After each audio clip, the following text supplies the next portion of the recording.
ծնողներս մեզ շատ չէին սահմանափակում, ինչի համար ես շատ շնորհակալ եմ, այսինքն մենք ազատ էինք ժամանակ անցկացնել մեր ընկերների հետ,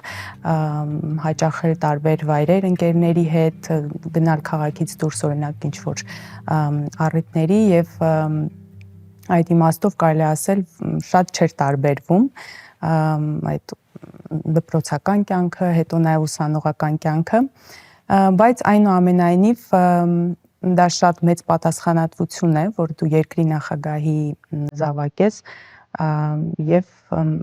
դու արդեն այդպես ես մեծանում, այսինքն մինչև հիմա այդ զգացողությունը կա իմ մեջ։ Երեխան շատ ավելի փոքր տարիքից բնազդով եւ այդ ամեն ինչ տեսնում է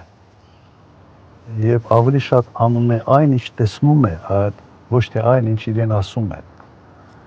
Եվ եթե հայրը անկեղծ չի, եթե ընտանիքում այդ անկեղծությունը չկա, եթե կեցվածքը մեկն է, խոսույթը ուրիշ է, երեխան շատ լավ է դասում։